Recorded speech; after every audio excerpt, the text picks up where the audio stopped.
ಪ್ರತಾಪಸೇನ ರಾಜಕುಮಾರಿಯರನ್ನ ಕರೆದುಕೊಂಡು ಹಸ್ತಿನಾವತಿಗೆ ಹೋಗುತ್ತಿದ್ದೆ. ಸ್ವಯಂವರದ ಸೂಕ್ತ ಸಂದರ್ಭ ಸನ್ನಿಹಿತವಾದಾಗ ಆಮಂತ್ರಣ ಕೊಟ್ಟು ನಿನ್ನನ್ನು ಕರೆಯಿಸಿಕೊಳ್ಳುತ್ತೇನೆ. ಆಗ ನೀನು ಬಂದು ನಿನ್ನಿಂದಾಗಬಹುದಾದಂತಹ ಸಹಾಯ ಸಹಕಾರಗಳನ್ನು ಸಲ್ಲಿಸಬೇಕು. ಆಗಲಿ. ಬನ್ನಿ ಮಕ್ಕಳ, ಒಳ್ಳೆಯದಾಗಿ. ರಾಜಕುಮಾರಿಯರು ಎದ್ದೆ ಹೆತ್ತ ತಂದೆ ತಾಯಿಗಳಿಂದ ಆಶೀರ್ವಾದವನ್ನ ಪಡೆದುಕೊಂಡಿದ್ದೀರಷ್ಟೇ. ಹೇಳಿದಂತಹ ಅನೇಕ ನಿಮ್ಮ ಹಿರಿಯರಿಂದ ಬಂಧುಗಳಿಂದ ಆಶೀರ್ವಾದವನ್ನ ಪಡೆದುಕೊಂಡಿದ್ದೀರಷ್ಟೇ. ರಥ ಸಿದ್ಧವಾಗಿ ನಿಂತಿದೆ. ಆದಷ್ಟು ಶೀಘ್ರವಾಗಿ ಹಸ್ತಿನಾವತಿಗೆ ತೆರಳಿಬಿಡೋಣ.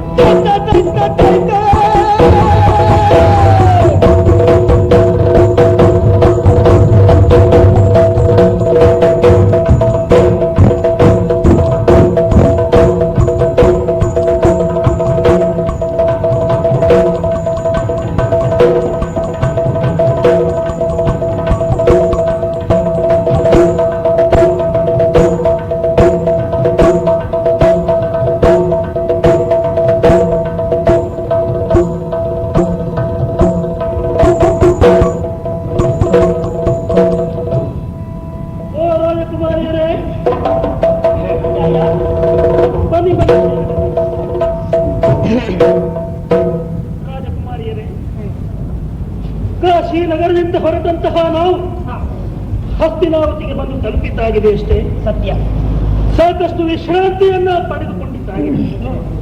ಆದರೆ ಏನೋ ಸೂಕ್ತ ಸಂದರ್ಭ ಸನ್ನಿವೇಶ ಒದಗಿ ಬಾರದೆ ಎಂಬುದರಿಂದ ನಿಮಗೆ ತಿಳಿಸಲೇಬೇಕಾದಂತಹ ಕೆಲವೊಂದು ವಿಷಯವನ್ನ ತಿಳಿಸುವುದಾಗಲಿಲ್ಲ. ಅದಕ್ಕೆ ಇದು ಸೂಕ್ತ ಸಂದರ್ಭ ಎಂಬುದಾಗಿ ಭಾವಿಸಿ ಅದನ್ನ ತಿಳಿಸುತ್ತಾ ಇದ್ದೇನೆ. ಅಂತ ವಿಷಯ ಏನು? ಧಾರಾಳವಾಗಿರಬಹುದು. ಸರಸಿ ಜಾಂಬಕಿಯರೆ ಕೇಳಿ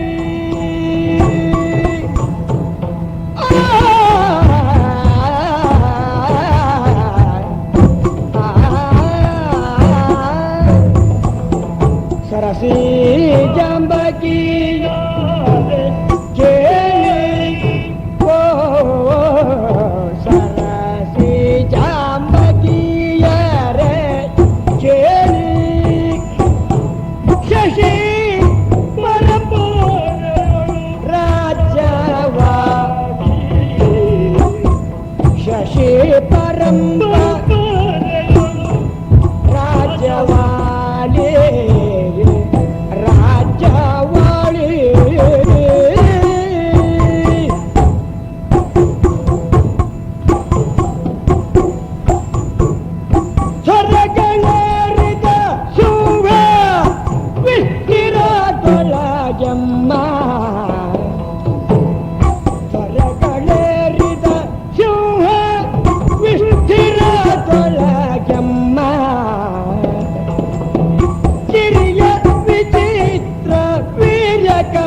ಲೋಕವಿಖ್ಯಾತವಾದಂತಹ ಹಸ್ತಿನಾವತಿಯ ಹೆಸರನ್ನ, ಅದನ್ನ ಆಳಿಕೊಂಡು ಬಂದಂತಹ ಚಂದ್ರವಂಶಸ್ಥರ ಹೆಸರನ್ನ ಸಾಕಷ್ಟು ಸುಸಂಸ್ಕೃತರಾದಂತಹ ನೀವು ಕೇಳಿ ತಿಳಿದುಕೊಂಡಿದ್ದೀರಿ ಎಂಬುದಾಗಿ ಭಾವಿಸುತ್ತೇನೆ. ತಕ್ಕ ಮಟ್ಟಿಗೆ ಕೇಳಿಬಲ್ಲ.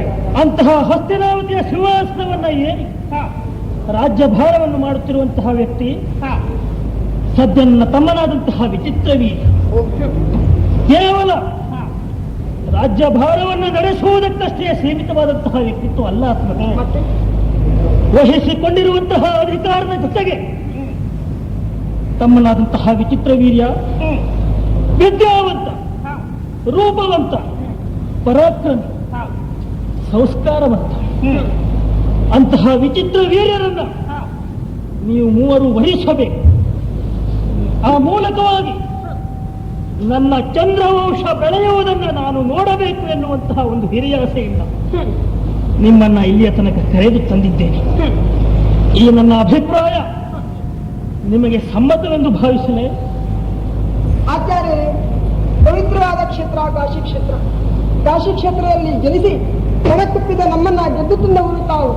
ನಮ್ಮನ್ನ ತಂದೆಯೇ ಸಮಾನ ಅಂತ ಭಾವಿಸಿಕೊಳ್ತಾ ಇದ್ದೇನೆ. ಹಾಗೂ ನಿಮ್ಮ ವಂಶ ಚಂದ್ರವಂಶ. ಚಂದ್ರವಂಶದ ಬಗ್ಗೆ ಬಹಳಷ್ಟು ಕೇಳಿದ್ದೇನೆ ಪ್ರಾಜ್ಞರಿಂದ. ಇಂತಹ ಚಂದ್ರವಂಶವನ್ನು ಸೇರುವುದಕ್ಕೆ ಅನುಕೂಲ ಮಾಡಿಕೊಟ್ಟು ವಿಚಿತ್ರ ವೀರ್ಯನನ್ನ ಮದುವೆ ಆಗೋದಕ್ಕೆ ಕೇಳ್ತಾ ಇದ್ದೀರಲ್ಲ, ಕಾಯವಾಚ ಮನಸ್ಸ ನನ್ನ ಒಪ್ಪು. ರಾಜಕುಮಾರಿಯರೇ, ಧನ್ಯನಾಗಿದ್ದಾನೆ ಭೀಷ್ಮ. ಈ ಭೀಷ್ಮರ ಮನ ಇಂಗಿತವನ್ನ ಸರಿಯಾಗಿ ಅರ್ಥೈಸಿಕೊಂಡು ನನ್ನ ಅಭಿಪ್ರಾಯಕ್ಕೆ ಮನ್ನಣೆಯನ್ನ ಸೂಚಿಸಿದ್ದಿರಷ್ಟೇ. ಶುಭವಾಗಲಿ ನಿಮಗೆ, ಶುಭವಾಗಲಿ. ಆಚಾರ್ಯರೇ, ನಿಮ್ಮ ಭಕ್ತಿಗೆ ಮರುಮಾತನಾಡದೆ ನಿಮ್ಮ ತಮ್ಮನಾದಂತಹ ವಿಚಿತ್ರ ವೀರ್ಯನ ಸೇವೆಯಲ್ಲಿರಲು ನನ್ನ ಒಪ್ಪಿಗೆ ಉಂಟು ಸ್ವಾಮಿ. ಆಗಲಿ, ಸಂತೋಷ. ರಾಜಕುಮಾರಿ, ಆಚಾರ್ಯ, ನಿನ್ನ ಸಹೋದರಿಯರಾದಂತಹ ಅಂಬಿಕೆ ಅಂಬಾಲಿಕೆಯರು ಈ ಭೀಷ್ಮನ ಅಂತರಂಗವನ್ನ ಅರ್ಥೈಸಿಕೊಂಡು ನನ್ನ ಅಭಿಪ್ರಾಯವನ್ನ ಮನ್ನಿಸಿದ್ದಾರೆ. ತಮ್ಮನಾದಂತಹ ವಿಚಿತ್ರ ವೀರ್ಯನನ್ನ ಮದುವೆಯಾಗುವುದಕ್ಕೆ ಸಮ್ಮತಿಸಿದ್ದಾರೆ. ಆದರೆ ನಿನ್ನ ಮುಖವನ್ನು ನೋಡಿದಾಗ ಏನೋ ಒಂದು ಬಗೆಯ ಸಂದಿಗ್ಧಕ್ಕೆ ಒಳಗಾದವರಂತೆ, ಗಲಿಬಿಲಿಗೊಂಡವರಂತೆ ಕಾಣುತ್ತಿದೆಯಲ್ಲ ರಾಜಕುಮಾರಿ? ಏನು ಅಂತಹ ಕಳವಳಕ್ಕೆ ಕಾರಣ ಎಂಬುದು ಅರ್ಥವಾಗಲಿದೆ. ನನಗೂ ನಿಮ್ಮ ಮಾತಿಗೆ ಅಭಿಪ್ರಾಯ ಸೂಚಿಸಬೇಕಿರುವಂತ ಯೋಚನೆ ಇದೆ. ಆದ್ರೆ ಹೇಳುವುದು ಹೇಗೆ ಅಂತ ನಾನು ತೀರ್ಮಾನಕ್ಕೆ ಬರಲಿಲ್ಲ. ಹೇಳುವ ಕುರಿತಾಗಿಯೇ ಅಷ್ಟೊಂದು ಕಳವಳ, ಹೇಳಬೇಕೋ ಬೇಡವೋ ಎನ್ನುವಂತಹ ಸಂದಿಗ್ಧತೆ. ರಾಜಕುಮಾರಿ, ಇದು ನಿನ್ನ ಜೀವನಕ್ಕೆ, ನಿನ್ನ ಬದುಕಿಗೆ ಸಂಬಂಧಪಟ್ಟಂತಹ ವಿಷಯ. ಆದ್ದರಿಂದ ಇಂತಹ ವಿಷಯದಲ್ಲಿ ಯಾವುದೇ ಸಂಕೋಚವನ್ನ ಇರಿಸಿಕೊಳ್ಳದೆ ನಿನ್ನದ್ದಾದಂತಹ ಅಭಿಪ್ರಾಯವನ್ನು ಧಾರಾಳವಾಗಿ ಹೇಳಬಹುದಲ್ಲ. ನನ್ನ ಸಹೋದರಿಯರ ಅಭಿಪ್ರಾಯದ ಹಾಗೆ ನನ್ನ ಅಭಿಪ್ರಾಯ ಇರಬೇಕು ಎಂದು ಏನೇನೂ ಇಲ್ಲ, ಏನೇನೂ ಇಲ್ಲ. ಹಾಗಿದ್ರೆ ಕೇಳಿ. ಕೇಳು ಭೀಷ್ಮಾಚಾರ್ಯ ಭಿನ್ನ ಪವ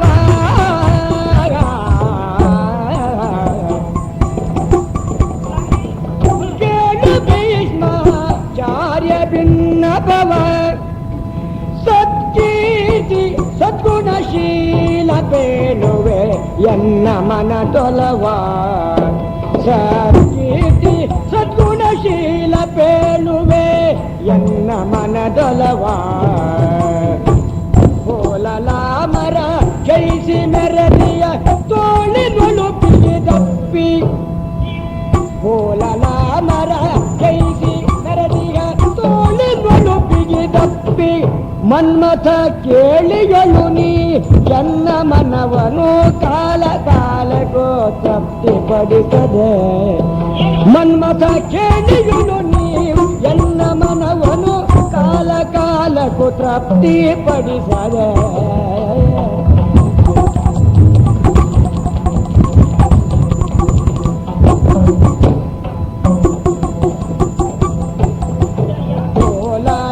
ಮರ ಜಯಿಸಿ ಮೆರದಿಯ ತೋಳಿನುಡು ಬಿಗಿದಪ್ಪಿ. ಮನ್ಮಥ ಕೇಳಿಗಳು ನೀ ಎನ್ನ ಮನವನು ಕಾಲ ಕಾಲಕ್ಕೂ ತೃಪ್ತಿಪಡಿಸದೆ. ಕೇಳು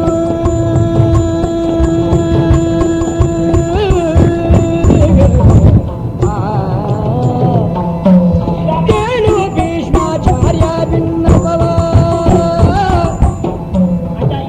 ರಾಜಕುಮಾರಿ, ನಿಮ್ಮ ಮಾತುಗಳನ್ನು ಕೇಳಿದಾಗ ನನಗೆ ಆಶ್ಚರ್ಯ ಆಯಿತು. ಯಾಕೆ? ಕಾರಣ ಇಷ್ಟೇ, ನಾನು ನಿಮ್ಮ ಬಾಯಿಂದ ನಿರೀಕ್ಷಿಸಿರುವಂತಹ ಮಾತನ್ನು ನೀವು ಹೇಳಿಕೊಂಡು ಆಗಬಹುದು. ನಾನು ಎಣಿಸುತ್ತೇನೆ, ಆವತ್ತು ನೀವು ರಾಜ ಮಹಾರಾಜರನ್ನ ಎಲ್ಲವನ್ನ ನೆರೆದಿರುವಂತಹ ಮಹಾಸಭೆಗೆ ಪ್ರವೇಶಿಸಿ ಎಲ್ಲವನ್ನ ಗೆದ್ದಿರುವಂತಹ ಸಾಲ ಉಪತಿಯನ್ನ ಬೊಕ್ಕು ಮಾಡಿ ನಮ್ಮನ್ನ ರಥದಲ್ಲಿ ಕೂಡಿಸಿ ಇಲ್ಲಿಗೆ ಕರೆತಂದಿದ್ದೀರಿ. ನಿಮ್ಮ ರಥದಲ್ಲಿ ಕುಳಿತು ಹೊರಟಂದಿನಿಂದ ಇಂದಿನವರೆಗೂ ನಾನು ಯೋಚಿಸ್ತಾ ಇದ್ದದ್ದೇ ಬೇರೆ. ಎಲ್ಲಿಂದ ಗೆದ್ದಿರುವಂತಹ ಭೀಷ್ಮಾಚಾರ್ಯರೇ ನಮ್ಮನ್ನ ಹೊರಿಸ್ತಾರೆ, ನಮಗೆ ಅವರ ತೋಟಕ್ಕೆ ಸುಖವನ್ನ ಕೊಡ್ತಾರೆ ಅಂತ. ಆದ್ರೆ ನೀವು ಹೇಳಿದ್ರಲ್ಲ ಇಲ್ಲಿಗೆ ಕರೆತಂದು ತಮ್ಮನನ್ನು ವರಿಸಿ ಅಂತ. ಅದಕ್ಕೆ ಆಶ್ಚರ್ಯ ಆಯ್ತು. ನಾನು ಗ್ರಹಿಸಿದ್ದೊಂದಾದ್ರೆ ನೀವು ಹೇಳಿದ್ದೊಂದಾಯ್ತು ಅಂತ ಹೇಳುವುದು ಅದಕ್ಕೆ. ನೋಡಿ, ಸ್ವಯಂವರದ ಧರ್ಮ ಅಂತ ಒಂದಿದೆ, ಕ್ರಮ ಅಂತ ಒಂದಿದೆ. ಪ್ರಪಂಚದಲ್ಲಿ ಧರ್ಮವನ್ನ ತಿಳಿದವರು ಕೀರ್ತಿವಂತವರು ಆಗಿರುವಂತಹ ತಾವೇ ಇವತ್ತು ಈ ರೀತಿಯಲ್ಲಿ ನಡೀತಾ ಇದ್ದೀರಲ್ಲ. ಯಾವಾಗ ಸ್ವಯಂವರ ವಧುವನ್ನ ತನ್ನ ಸ್ವಂತ ವಿಕ್ರಮದಿಂದಾಗಿ ಗೆಲ್ತಾನೆ ಅವನೇ ಗೆದ್ದು ತಂದಿರುವಂತಹ ವಧುವನ್ನ ವರಿಸಬೇಕಾದ್ದು ಸ್ವಯಂವರದ ಕ್ರಮ ಧರ್ಮ. ಹಾಗಿದ್ರೆ ಧರ್ಮವನ್ನು ತಿಳಿದಿರುವಂತಹ ನೀವೇ ಧರ್ಮವನ್ನು ಉಲ್ಲಂಘಿಸಿ ನಡೀತಾ ಇದ್ದೀರಲ್ಲ. ಈಗ ನಮ್ಮನ್ನ ಅಲ್ಲಿಂದ ಇಲ್ಲಿಗೆ ತಂದಿರುವಂತ ನಿಮಗೆ ಮದುವೆ ಆಗುವುದಕ್ಕೆ ತೊಂದರೆ ಏನು? ರಾಜಕುಮಾರಿ, ಅತ್ಯಂತ ಸಹಜವಾದಂತಹ ಪ್ರಶ್ನೆಗಳನ್ನ ಕೇಳುತ್ತಿದ್ದೇವೆ. ಸ್ವಯಂವರ ಮಂಟಪಕ್ಕೆ ಹೋಗಿ ತನ್ನನ್ನ ಕರೆದು ತಂದಂತಹ ವ್ಯಕ್ತಿ ಈ ಭೀಷ್ಮ. ಆದರೆ ಇಲ್ಲಿ ಬಂದು ಹೇಳುತ್ತಿದ್ದಾನೆ ತಮ್ಮನನ್ನ ಮದುವೆಯಾಗಬೇಕು ಎನ್ನುವುದಾಗಿ. ರಾಜಕುಮಾರಿ, ಅಂತಹ ಪ್ರಬಲವಾದಂತಹ ಹಿನ್ನೆಲೆ ಇಲ್ಲದೆ, ಕಾರಣ ಇಲ್ಲದೆ ಈ ಭೀಷ್ಮ ನಿನ್ನನ್ನಾಗಲಿ ನಿನ್ನಂತಹ ಯಾವುದೇ ಹೆಣ್ಣನ್ನಾಗಲಿ ಮದುವೆಯಾಗುವುದಿಲ್ಲ ಎನ್ನುವಂತಹ ತೀರ್ಮಾನಕ್ಕೆ ಬಂದವನಲ್ಲ ಈ ಭೀಷ್ಮ. ತೀರ್ಮಾನ ಬದುಕಿನುದ್ದಕ್ಕೂ ಬ್ರಹ್ಮಚಾರಿಯಾಗಿಯೇ ಬದುಕನ್ನ ಕಳೆಯುತ್ತೇನೆ ಎನ್ನುವಂತಹ ಒಂದು ದೀಕ್ಷೆಗೆ ಒಳಪಟ್ಟಂತಹ ವ್ಯಕ್ತಿ ಈ ಭೀಷ್ಮ. ಮದುವೆ ಆಗುದಿಲ್ಲ ನೀವು? ನಿಜ. ಯಾಕೆ? ಅದಕ್ಕೆ ಒಂದು ವಿಶೇಷವಾದಂತಹ ಕಾರಣ ಇದೆ, ಯಾವ ವಿಶೇಷವಾದಂತಹ ಹಿನ್ನೆಲೆ ಇದೆ. ಸರಸಿದ್ದಾನನೆ ಕೇಳು ಬೇಡುವೆನು,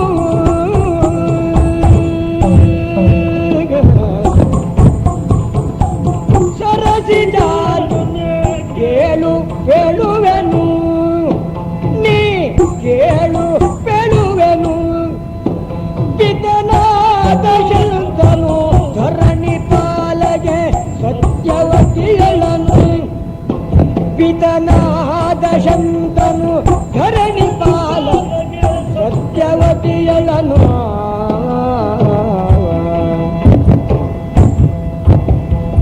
ಸರ್ವಕಾಲದ ಅವಳ ಪಿತ ಕಂದರನ ಬಲಿಗಳು ಕೈದೆ ಶಪಥವಾಗಿ.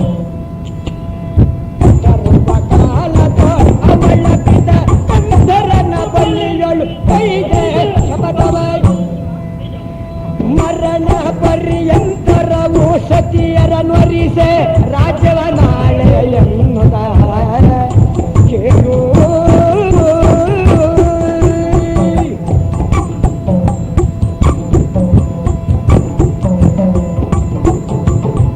ಸರದಿ ಜನನೆ ಕೇಳು ಬೇಡುವೆನು, ಪಿತನಾದ ಶಂತನು ಧರಣಿ ಪಾಲಗೆ ಸತ್ಯಾವತಿಯಳನು.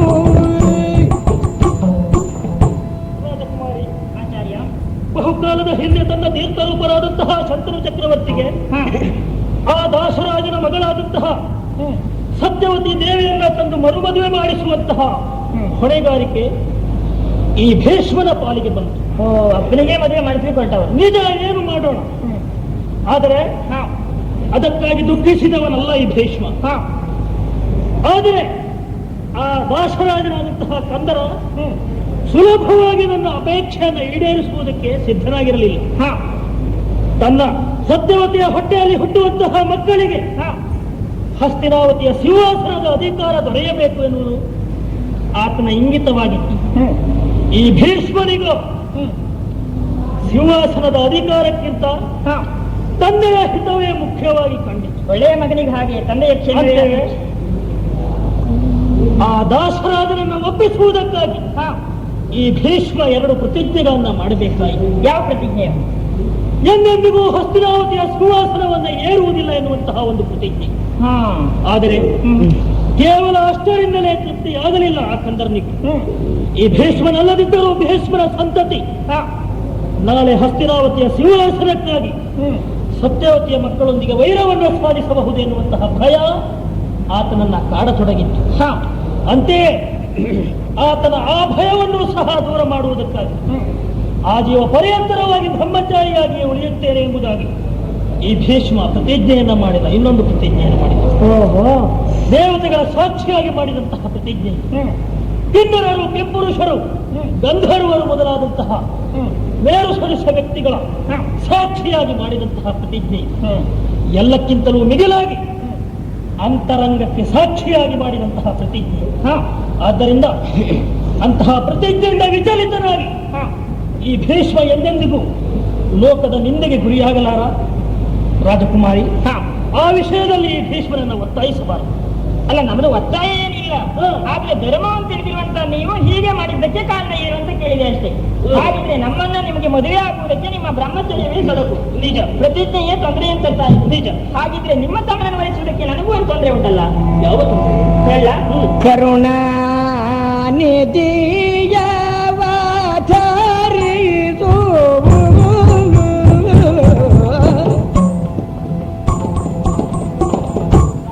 ಕರುಣಾ ನಿಧಿಯವಧರಿಸು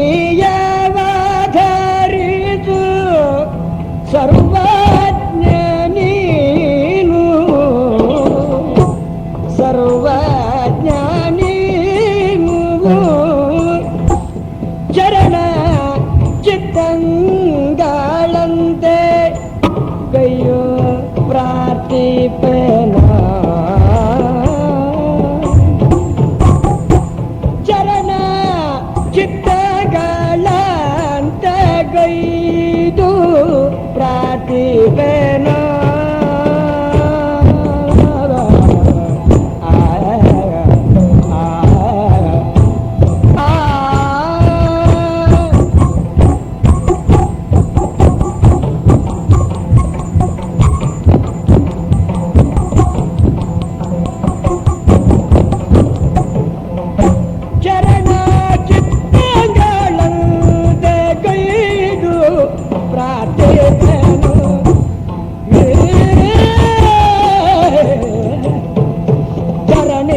ಸಾಲ್ವನೊಳು ಪೂರ್ವದಲ್ಲಿ ನಾನು ಧರಣಿಪತಿ ಸಾಲ್ವನೊಳು ಪೂರ್ವದಲ್ಲಿ ನಾನು ಭರಿತ ಮನವಿಟ್ಟವನ ಮೆಚ್ಚಿ ಒಲಿದಿಯನು ಭರಿತ ಮನವಿಟ್ಟವನ ಮೆಚ್ಚಿ ಒಲಿದಿಯನು ಮೆಚ್ಚಿ ಒಲಿದಿಯನು ಮೆಚ್ಚಿ ಒಲಿದಿಯನು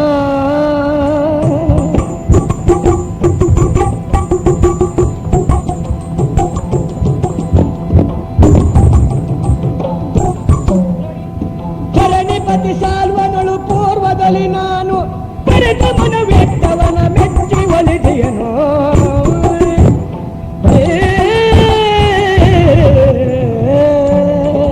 ಆಚಾರ್ಯ, ರಾಜಕುಮಾರಿ, ನನ್ನ ಸ್ವಯಂವರ ಅಂತ ಗೊತ್ತಾದ ದಿನಕ್ಕಿಂತ ಮುಂಚೆ ಒಂದು ಘಟನೆ ನಡೆಸೋದು. ಯಾವ ಘಟನೆ? ಆ ಘಟನೆಯೇ ಇವತ್ತು ನಿಮ್ಮ ತಮ್ಮನನ್ನ ಓಡಿಸುವುದಕ್ಕೆ ಆಗಿರುವಂತಹ ತೊಂದರೆ. ಓಹೋ, ಏನೋ ಮನಸ್ಸಿನ ಬೇಸರದ ನಿವಾರಣಾರ್ಥವಾಗಿ ಸತಿಜನರೆಲ್ಲ ಒಳಗೂಡಿ ಹೂವನ ಪ್ರದೇಶಕ್ಕೆ ಅಂತ ಹೋಗಿದ್ದು. ಉಪವನವನ್ನ? ಹೌದು. ನಾನೊಬ್ಬಳೇ ಒಂದು ಸ್ಥಳಕ್ಕೆ ಹೋಗಿ ಹೂವನ್ನೆಲ್ಲ ಕುಳಿತಿರುವಂತಹ ಸಂದರ್ಭ ಅಲ್ಲಿಗೆ ಒಬ್ಬ ಬಂದ. ಯಾರು? ಮೊನ್ನೆ ನಿಮ್ಮಲ್ಲಿ ಸ್ವಯಂವರ ಮಂಟಪದಲ್ಲಿ ಸೋಲಿಯಲ್ಲಿವೆ ಸೌಭದೇಶದಲ್ಲಿ ಸಾಲ್ವೆ ಸೋಲ್ವೇಶ. ಹೌದು. ಆಮೇಲೆ ನೇರವಾಗಿ ನನ್ನಲ್ಲಿಗೆ ಬಂದು ಅವ ನನ್ನನ್ನು ನೋಡಿದ, ನಾನು ಅವನನ್ನು ನೋಡಿದೆ. ಪರಸ್ಪರ ಕಣ್ಣು ಒಂದಾಯಿತು. ಆಮೇಲೆ ಮನಸ್ಸು ಒಂದಾಯಿತು. ಮಾತಿಗೆ ಪ್ರಾರಂಭ ಆಯಿತು. ಒಬ್ಬರನ್ನೊಬ್ಬರು ನೋಡಿ ಮೆಚ್ಚಿದ್ರಿಂದಾಗಿ ಮದುವೆ ಆಗುವುದು ಅಂತ ಮಾತನ್ನು ಆಡಿಕೊಂಡಿದ್ದಾಯಿತು.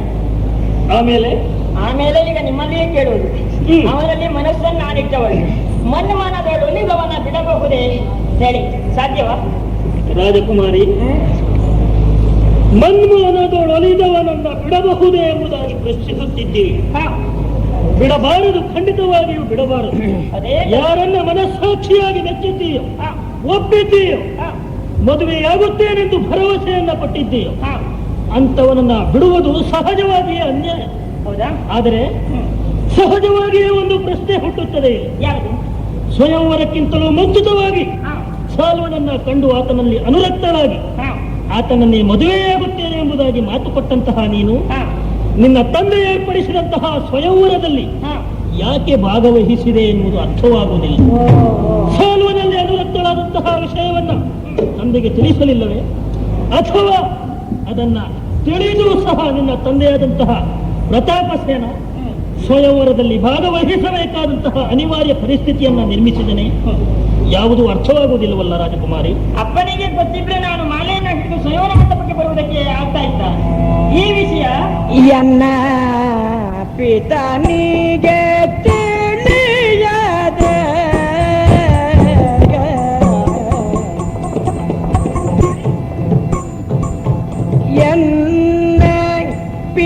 ಅವನಿಗೆ ತಿಳಿಯದಂತೆ ಸಾಲ್ವನೋಳು ತಿಳಿಯದಂತೆ ಸಾಲ್ವನೋಳು ನಿನ್ನ ವರಿಸುವೆನೆಂದು ಒಪ್ಪಿಗೆನು ಕೇಳೋ ನಿನ್ನ ವರಿಸುವೆನೆಂದು ಒಪ್ಪಿಗೆನು ಕೇಳು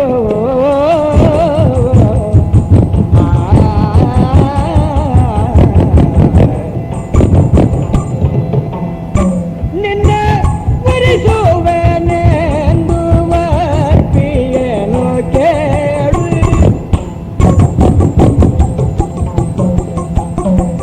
ಮನ್ಮನದೊಳೊಲಿದವನ ಬಿಡಬಹುದೇ ಬೇಳೋ ಮನ್ಮನದೊಳೊಲಿದವನ ಬಿಡಬಹುದೇ ಬಿಡಬಹುದೇ ಬಿಡಬಹುದೇ ಬೇಳೋ ನಿನ್ನೊಡನೆ ನಾನಾಡಲೆಂತಿ ಕಾಲದಳು ನಿನ್ನೊಡನೆ ನಾನಾಡಲೆಂತಿ ಕಾಲದಳು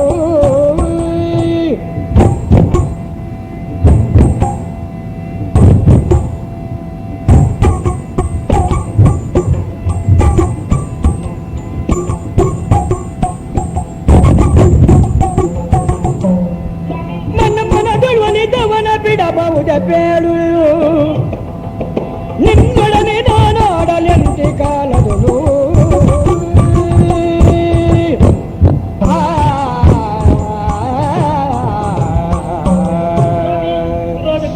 ನನ್ನ ಅಪ್ಪನಿಗೆ ನಾನು ಸಾಲುನಲ್ಲಿನ ಹಿಡಿದಂತಹ ವಿಚಾರ ಗೊತ್ತಿದ್ದಿದ್ರೆ ಬಹುಶಃ ನಾನು ಕೈಯಲ್ಲಿ ಮಾಲಿಕೆಯನ್ನ ಹಿಡಿದು ಸಂಯೋಗ ಮಂಟಪಕ್ಕೆ ಬರ್ತಾ ಇರಲಿಲ್ಲ. ಅಂದರೆ ಅಪ್ಪನಿಗೆ ತಿಳಿಸಲಿಲ್ಲ, ಅಪ್ಪನಿಗೆ ನಾನು ಹೇಳಲಿಲ್ಲ. ಹಾಗಾಗಿ ನಾನು ಸಂಯೋಗ ಮಂಟಪಕ್ಕೆ ಬರುವುದಕ್ಕೆ ಅಪ್ಪ ಬಿಟ್ಟಿದ್ದೆ. ಅಂತೂ ಆ ವಿಷಯದಲ್ಲಿ ನೀನು ಎಡವಿದ್ದಿ. ಯಾಕೆ ನಾನು ಅಪ್ಪನಿಗೆ ಹೇಳದೇ ಇರುವುದಕ್ಕೆ ಕಾರಣ ಇದೆ. ಸಾಲಿನ ನಮ್ಮಲ್ಲಿ ಮಾತನ್ನು ಕೊಟ್ಟಿದ್ದ, ನಾನೊಬ್ಬ ಮಹಾಪರಾಕ್ರಮಿ, ಎಲ್ಲರನ್ನ ಗೆಲ್ತೇನೆ ಅಂತ. ಸಾಲು ಎಲ್ಲರನ್ನ ಗೆದ್ದ ಮೇಲೆ ಮತ್ತೆ ಅವನೇ ಅಲ್ಲಿಯೂ ನಮ್ಮನ್ನು ವರಿಸುವುದು. ಈ ವಿಷಯನ ಮುಂಚೆ ಅಪ್ಪನಿಗೆ ತಿಳಿಸುವುದು ಯಾಕೆ? ಯಾಕೋ ಮದುವೆ ಆದ್ರೆ ಗೊತ್ತಾಗ್ತದೆ ಅಂತ ನಾನು ಸುಮ್ಮನೆ ಹೊಡೆದಿದ್ದೆ. ಹಾಗಾಗಿ ಅಲ್ಲಿ ಬರ್ಬೇಕಾಯ್ತು. ಈಗ ಸಾಲಿನಿಗೆ ನಾನು ಮನಸ್ಸನ್ನು ಕೊಟ್ಟವಳು. ನಿಜ ನಿಜ ಅರ್ಥವಾಯಿತು. ನಿಮ್ಮ ತಮ್ಮನನ್ನು ವರಿಸಿದ್ರೆ ಅದು ಅನ್ಯಾಯ ಅಂದ್ರೆ ಸತ್ಯ. ಎಂದ ನುಡಿಯವು ಕೇಳಿ ಗಂಗೆಯನ ಸುನಗುತ್ತ ಗಂಗೆಯನ ಸುನಗುತ್ತ ಸುಂದರಾಂಗಿಯ ನಿನ್ನ ಮನದ ಸಂಕಲ್ಪ ಎನಗಂದು ತಿಳಿದಿರೆ ತರನು ಎನಗಂದು ತಿಳಿದಿರೆ ತರನು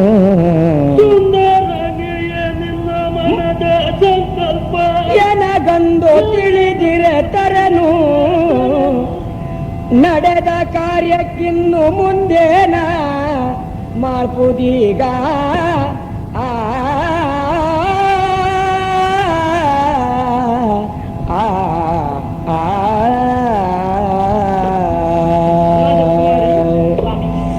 ಕಾರ್ಯವೇನೋ ಮಿಂಚಿ ಹೋಗಿದೆ. ಸ್ವಯಂವರಕ್ಕಿಂತ ಪೂರ್ವದಲ್ಲಿಯೇ ನೀನು ಸೋಲವನನ್ನ ಕಂಡು ಮೋಹಿತಳಾದವಳು.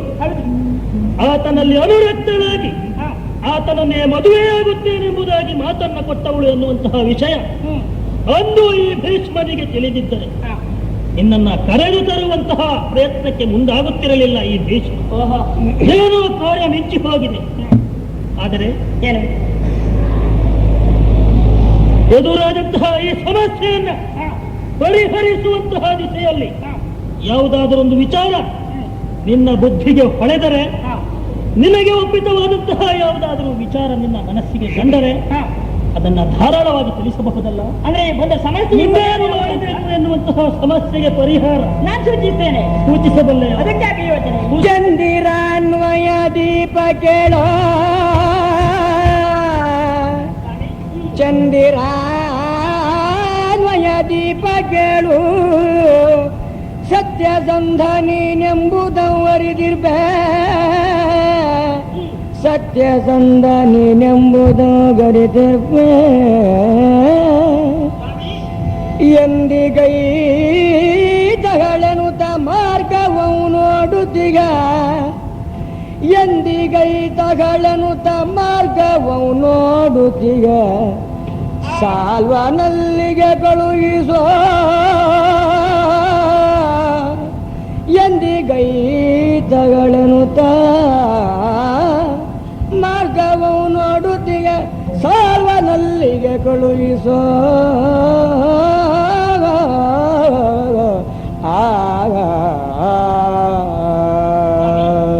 ರಾಜಕುಮಾರಿ, ಈ ಕುರಿತು ಬಹಳಷ್ಟು ಯೋಚಿಸಬೇಕಾಗಿಲ್ಲ. ಸಾಲ್ವ ನನ್ನನ್ನು ಮೆಚ್ಚಿಕೊಂಡಿದ್ದಾನೆ, ನಾನು ಸಾಲನನ್ನು ಮೆಚ್ಚಿಕೊಂಡಿದ್ದೇನೆ. ನಿಜ. ಸಾಲ್ವ ನನ್ನನ್ನ ಒಳಗೂಡಬೇಕೆನ್ನುವಂತ ತವಕದಲ್ಲಿದ್ದಾನೆ. ನಿನ್ನ ನಿರೀಕ್ಷೆಯಲ್ಲಿಯೇ ಇದ್ದಾನೆ. ಅಂಬೆ ಎಷ್ಟೊತ್ತಿಗೆ ಬಂದಾಗುವಂತ ಬಹುಶಃ ದಾರಿಯನ್ನೇ ನೋಡುತ್ತಿರಬೇಕು. ಆದ್ದರಿಂದ ನಾನು ಮೆಚ್ಚಿದ ಸಾಲ್ವಿನಲ್ಲಿಗೆ ನನ್ನನ್ನ ಕಳುಹಿಕೊಟ್ರೆ ಸಮಸ್ಯೆಗೊಂದು ಪರಿಹಾರ ದೊರಕಿದ ಹಾಗಾಯಿತು. ಆ ಕುರಿತು ನಿನ್ನ ಯಾವುದೇ ಆಕ್ಷೇಪವಿಲ್ಲ. ಇಲ್ಲಪ್ಪ, ಅಲ್ಲಿಗೆ ಹೋಗ್ಬೇಕೆನ್ನುವುದನ್ನು ಬೇಡಿ. ಜನಕ ಸೂರಿದ ಮಾತನಾಲಿಸಿ ಚಂತನ ತನೆಯನ್ನು ಯೋಚಿಸುತ್ತ ಚಂತನ ತನೆಯನ್ನು ಯೋಚಿಸುತ್ತ ಪರಿತೋರುವ ವೃದ್ಧ ಪುಸುರನನ್ನು ಕರೆದೆಂಬ ಧರಣಿ ಪಕ್ಕದಲ್ಲಿಗಳು. ನಿಜ, ಅಂಬೆಯ ಅಪೇಕ್ಷೆಯಂತೆ ಆಕೆಯನ್ನ ಸಾಲ್ವನಲ್ಲಿಗೆ ಕಳುಹಿಸಬೇಕಾದದ್ದು ಭೀಷ್ಮನ ಕರ್ತವ್ಯ. ಯಾಕೆಂದರೆ ಅಂಬೆಯ ಬದುಕನ್ನು ನಿಯಂತ್ರಿಸುವಂತಹ ವಿಷಯದಲ್ಲಿ ಈ ಭೀಷ್ಮ ತನ್ನದ್ದಾದಂತಹ ಅಧಿಕಾರ ನಡೆಸುವುದು ಸರಿಯಲ್ಲ. ಏನು ಮಾಡೋಣ? ಏನ್ ಮಾಡ್ತೀರಿ? ಯಾರಲ್ಲಿ ಬ್ರಾಹ್ಮಣರು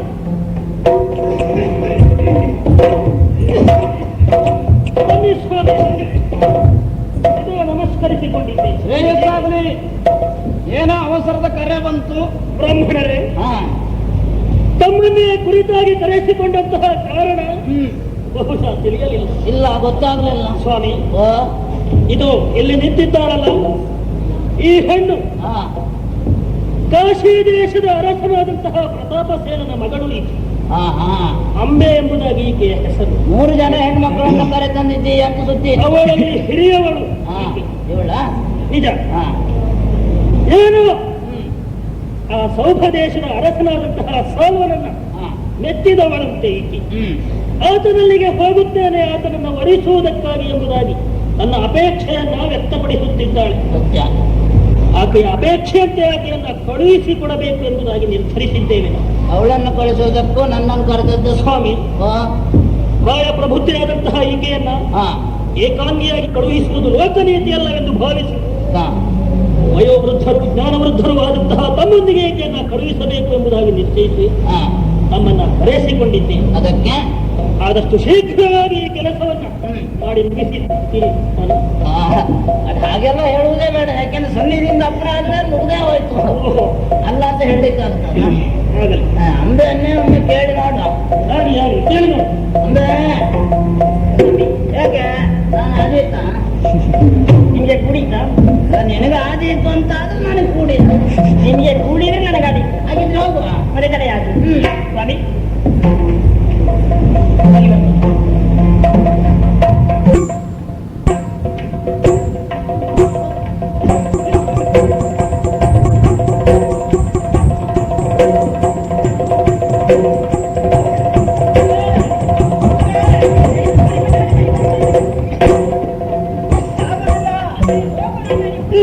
ನಡೆಯಲಾರನು ಕೇಳ ಮಾನಿನಿ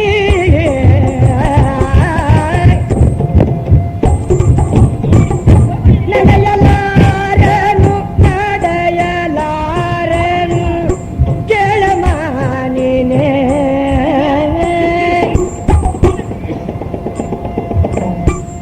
ನಡುಗುತ್ತಿದೆ ಕೈಕಾಲ್ಗಳು ನಡುಗುತ್ತಿದೆ ಕೈಕಾಲ್ಗಳು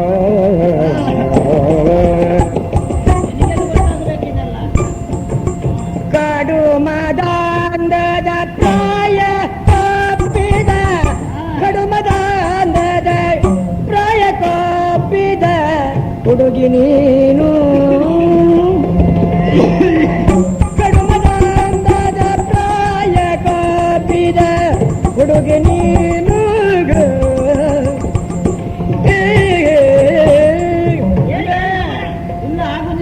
ಆಗುದಿಲ್ಲ ಅಂದ್ರೆ ಎಲ್ಲ ನಡೀಲಿಕ್ಕೆ ಆಗುದಿಲ್ಲ. ಇಷ್ಟು ನಡ್ಕೊಂಡೇ ನನಗೆ ಬಂದಿದ್ದು. ಹೌದು. ಮತ್ತೆ ತೊಂದ್ರೆ ಏನು ಮುಂದೆ ಇಷ್ಟು ದೂರವರೆಗೆ ಬಂದಾಯ್ತು, ಇನ್ನು ಮುಂದೆ ನಡೆಯಲಿಕ್ಕೆ ಆಗುದಿಲ್ಲ ಅಂತ. ನಡೆಯಲಿಕ್ಕೆ ಆಗುದಿಲ್ಲ ಅಂತ ಹೇಳಿ ಈ ರೀತಿಯಲ್ಲಿ ನಿಂತುಕೊಳ್ತೀರಿ. ಹಾಗಿದ್ರೆ ನಾನು ಏನ್ ಮಾಡ್ಬೇಕು ಸ್ವಾಮಿ? ಈಗ ನಡೆಯುವುದಾದ್ರೆ ಹಾಗೆ ಹೇಳ.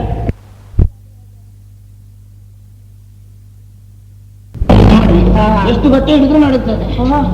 ನಿನಗೆಲ್ಲ ಇದೆಲ್ಲ ಗೊತ್ತಾಗ್ತದೆ ಹೇಳು. ಏನು ನಿನಗೆ ಏರು ಜೌವನೆ ಅಷ್ಟೇ ಅಲ್ಲ, ಅರಮನೆಯಲ್ಲಿ ತಿಂದುಂಡು ಬೆಳೆದವಳು, ಸಾಲುವನ್ನು ಕಾಣುವ ಆಕಾಂಕ್ಷೆ ಬೇರೆ. ಹಾಗಾಗಿ ಹೋಗ್ತಾ ಇದ್ದೀನಿ. ನನ್ನ ಹಾಗಾಗಿದ್ರೆ ಗೊತ್ತಾಗ್ತಿತ್ತು ನಿನಗೆ. ಮತ್ತೆ ಎಳೆ ವಯಸ್ಸಿನವಳು ನೀನು, ನಿನಗೆ ಇದೆಲ್ಲ ಎಲ್ಲಿ ಗೊತ್ತಾಗಬೇಕು? ನಾನು ಎಳೆ ವಯಸ್ಸಿನವಳು ಅಲ್ವಾ? ಹೌದು. ನನ್ನ ವಯಸ್ಸಿನ ಲೆಕ್ಕ ಹೇಳ್ತೀರಲ್ಲ, ನಿಮಗೆ ಈ ಕಾಯಿಲೆ ಮೊದಲಿಂದಲೂ ಇತ್ತು, ಈಗ ಪ್ರಾರಂಭ ಆಗಿದೆ ಇದು? ಈಗ ವಯಸ್ಸಾದ ಮೇಲೆ ಪ್ರಾರಂಭ ಆಗಿತ್ತು. ಹಾಗಿದ್ರೆ ನಿಮಗೆ ಇಲ್ಲೇ ಹೆಚ್ಚು ವಯಸ್ಸಾಗಿತ್ತಲ್ವಲ್ಲ? ಮೊದಲೇ ಆಗಿತ್ತಲ್ವ? ಮತ್ತೆ ವಯಸ್ಸಿನ ಕಡಿಮೆ ನನಗೆ. ಎಷ್ಟಾಗಿದೆ? ಇನ್ನು ಆಗ್ಲಿಕ್ಕೆ ಉಂಟ ವರುಷವೆಂಬ ತನಗೆ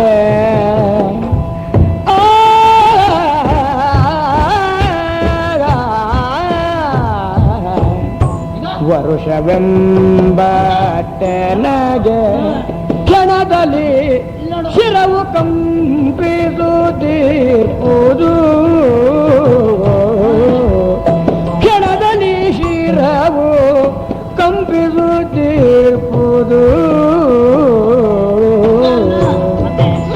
ಬರುವುದು ಬಸ ಬರುವುದು ಬಸ ಬರುವುದು ಬಸ ಅಡಿಯಿಡಲು ತೆರಳು ಮೆಲ್ಲನೆ ಓರ್ವಳೆ ಬರುವುದು ಬಸ ಅಡಿಯಿಡಲು ತೆರಳು ಮೆಲ್ಲನೆ ಓರ್ವಳೆ.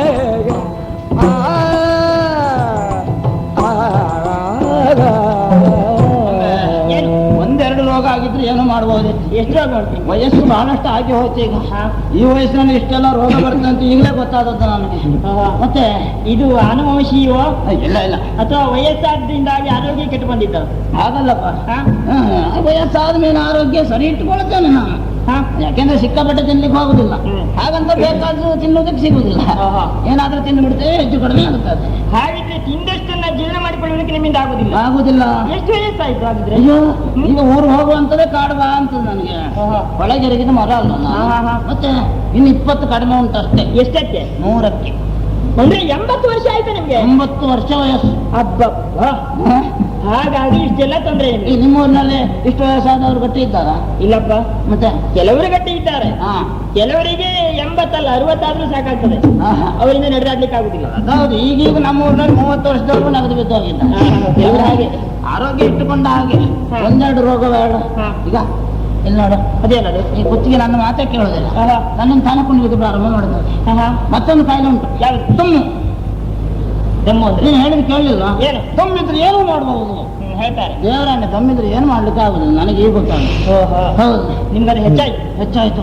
ಒಂದು ಕೆಲಸ ಮಾಡಿ, ನಿಧಾನ ಒಬ್ಬಳೆ ಹೋಗುವ, ನನ್ನಿಂದ ಕೂಡುದಿಲ್ಲ. ನನ್ನಿಂದ ಕೂಡುದಿಲ್ಲ ಅಂತ ಹೇಳಿ ಇಲ್ಲಿ ಕುಳಿತುಕೊಳ್ತಾ ಇದ್ದೀರಿ. ಆ ಕಾಯಿಲೆ ಉಂಟು, ಈ ಕಾಯಿಲೆ ಉಂಟು, ನಿಮ್ಗೆ ಅಲ್ಲಿ ಭೀಷ್ಮಾಚಾರ್ಯರಲ್ಲಿ ಹೇಳಿಕ್ಕಾಗಿಲ್ವಾ? ಯಾಕೆ ಸುಮ್ಮನೆ ಹೊಡೆದ್ರೆ ಇಲ್ಲಿವರೆಗೆ ಹಾಕೋದ್ರಿ? ಹೇಗೆ ಹೇಳಿಕ ಮೀರಲಾರೆನು ಭೀಷ್ಮನ ಜಯ,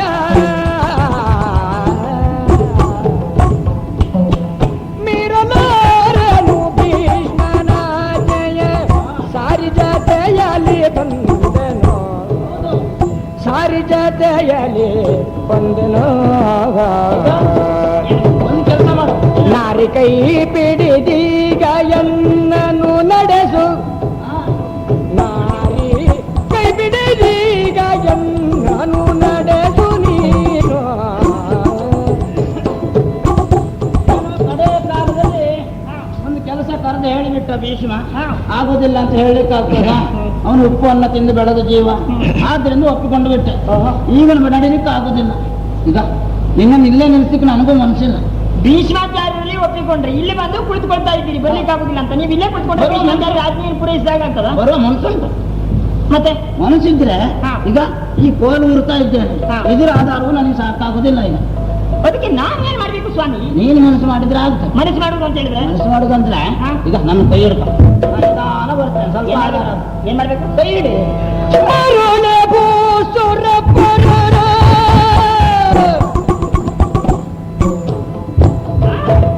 ಭೂಸುರ ಪರರ ಕೈಯನ್ನು ಪರಮ ಪತಿವ್ರತೆ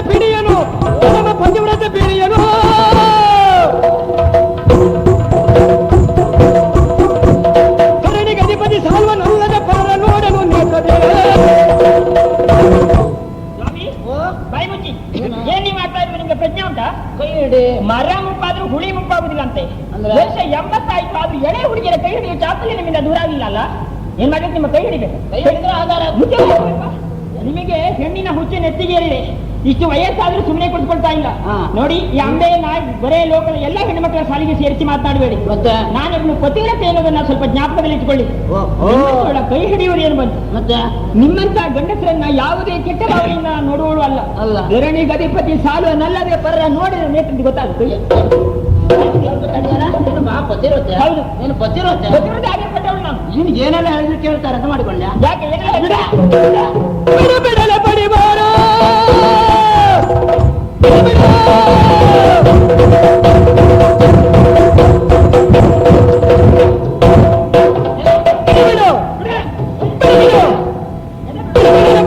ಗುಂಪಿನ ಹುಡುಗಿ ಕರಿಪುರ ಜಾತಗೆ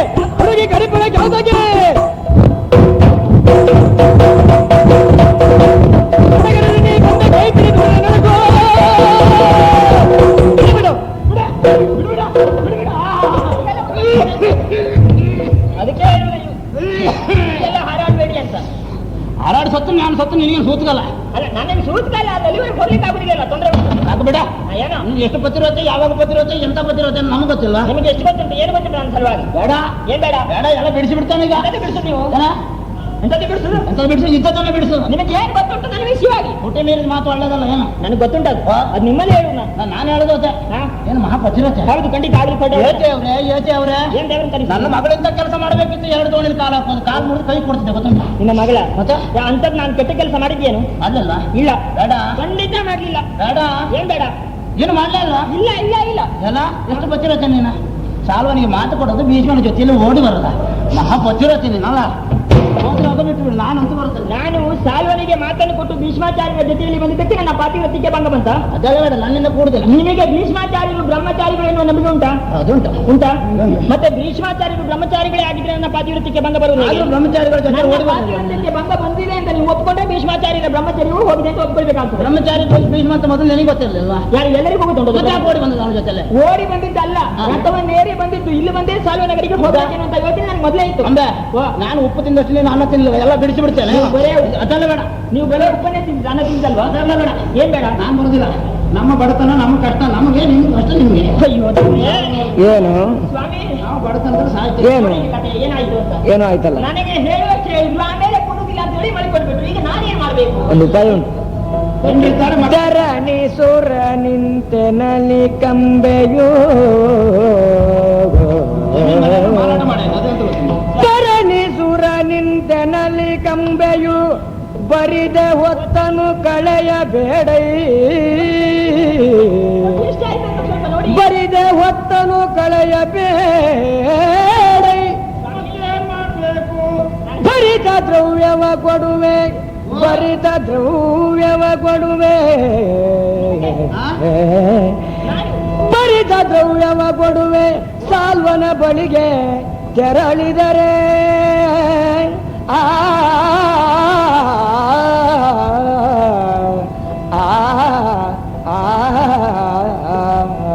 ಸ್ವಾಮಿ, ನನಗೆ ಸಾಲನಗರಿಗೆ ಹೋಗಬೇಕೆನ್ನುವಂತ ತವಕ. ನಿಮಗೆ ಯಾವ ಕಡಿಮೆ ಅವಸರವೂ ಇಲ್ಲ, ಇಲ್ಲಿ ಮಲಗಿಕೊಳ್ತಾ ಇದ್ದೀರಿ. ಅದೇ ನಿನಗೆ ಒಂದು ತವಕ, ನಮಗೊಂದು ತವಕ. ನೋಡಿ ಹೊತ್ತಿ ಎಷ್ಟಾಗಿದೆ ಅಂತ. ಸ್ವಲ್ಪ ಹೊತ್ತಿನ ಕಡೆ ಲಕ್ಷ್ಯ ಕೊಡಿ. ನನಗೆ ಬೇಗ ಹೋಗ್ಬೇಕು, ಹೇಳಿ ಹೋಗೋಣ. ಹೌದು, ನನ್ನಿಂದ ಬರ್ಲಿಕ್ಕೆ ಆಗುದಿಲ್ಲ, ಏನು ಕೂಡುದಿಲ್ಲ. ಏನ್ ಮಾಡುದು ಹೇಳು? ಸ್ವಾಮಿ, ನೀವು ಅಲ್ಲಿಗೆ ಬಂದಿದ್ದಾದ್ರೆ ಈ ಅಂಬೆ ನಿಮ್ಮನ್ನ ಸುಮ್ಮನೆ ಹಾಗೆ ಕಳಿಸ್ತಾಳೆ ಅಂತ ನೀವು ಭಾವಿಸಿಕೊಳ್ಬೇಡಿ. ಮತ್ತೆ ಏನು ಕೊಡ್ತೇನೆ ಗೊತ್ತಾ? ಏನು? ಭರಿತ ದ್ರವ್ಯವ ಕೊಡುವೆ. ಭರಿತ ದ್ರವ್ಯ ಅಂದ್ರೆ ಎಷ್ಟು ಏನು ಅಂತ ಬೇಕು, ಸುಮ್ಮನೆ ಹೇಳಿದ್ರೆ ಆಗುದ. ನಾನು ಸೌಭ ದೇಶಕ್ಕೆ ಹೋಗಿ ಸಾಲುವ ಮಹಾರಾಜನ ಧರ್ಮಪತ್ನಿ ಆದ್ರೆ ಅಂದ್ರೆ ಮಹಾರಾಣಿ ಆದ್ರೆ ಏನನ್ನೂ ಕೊಟ್ಟೇನು, ಎಷ್ಟನ್ನೂ ಕೊಟ್ಟೇನು, ಅದ್ ಲೆಕ್ಕಕ್ಕಿಲ್ಲ. ಆದ್ರೆ ನಿಮ್ಗೆ ಲೆಕ್ಕಕ್ಕೊಂದು ಬೇಕು ಅಂತ ಹೇಳಿ ಆದ್ರೆ 1 ಲಕ್ಷ ಹೊನ್ನನ್ನು 1 ಲಕ್ಷವನ್ನು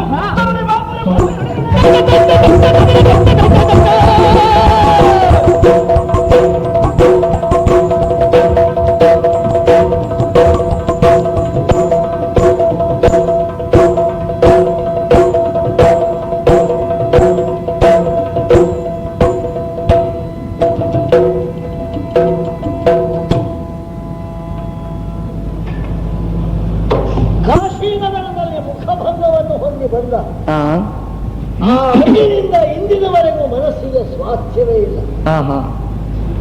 ರಾಜಕೀಯ ವಿಷಯದಲ್ಲಿ ಇವರನ್ನ ಅನಾಸಕ್ತಿಯೇ ಬೆಳೆಯುತ್ತಾ ಇದೆ. ಯಾವ ದರಿದ್ರ ದುರ್ಮುಹೂರ್ತದಲ್ಲಿ ಸಾಗರ ದೇಶದಿಂದ ಕಾಶಿನಗರಕ್ಕೆ ಅಲ್ಲಿ ಹೊರಟಿದ್ದೇನೆ. ನನ್ನ ಜನ್ಮದಲ್ಲಿ ಈವರೆಗೆ ಅನುಭವಿಸದೇ ಇರುವ ಅಪಮಾನವನ್ನು ಅನುಭವಿಸಿ ಅದರಲ್ಲಿ ಹೊರಳಬೇಕಾದಂತಹ ದುರ್ಯೋಗ ಪ್ರಾಪ್ತವಾಯಿತಲ್ಲ. ಉಪವನದಲ್ಲಿ ಸಿಕ್ಕಿದಾಗ ಆ ಹೆಣ್ಣು ರಾಜಕುಮಾರಿ ತಾನು ಎನ್ನುವಂತಹ ಸೊಕ್ಕಿದ ಯೌವನಿಗಳಾದಂತಹ ಹೆಣ್ಣು ಎಂತಹ ಮಾಯಾಜಾಲವನ್ನು ಬೀಸಿದಳು ನನಗೆ. ಉಳಿದ ತನ್ನ ತಂಗಿಯರನ್ನು ಯಾರಿಗಿದ್ದರೂ ಈಯಲ್ಲಿ ಭೂಲೋಲ ನಿನ್ನನು ವರೀಪೆ ಎನ್ನುವುದಾಗಿ ಜೇನಿನ ಮಳೆಯನ್ನೇ ಸುರಿಸಿದಳಲ್ಲ. ನನ್ನ ಬದುಕಿನ ಭಾಗ್ಯ ಲಕ್ಷ್ಮಿಯಾಗಿ ಹೆಣ್ಣು ಸಿಕ್ಕಿದಳು, ದಕ್ಕಿದಳು ಎಂದು ಕೊಬ್ಬಿದೆ. ಆದರೆ ಇಂತಹ ವಂಚಕೆ ಯಾಕೆ ಎನ್ನುವಾಗ ಬೆಲೆ ಹತ್ತಲಿಲ್ಲ, ತಿಳಿಯಲಿಲ್ಲ.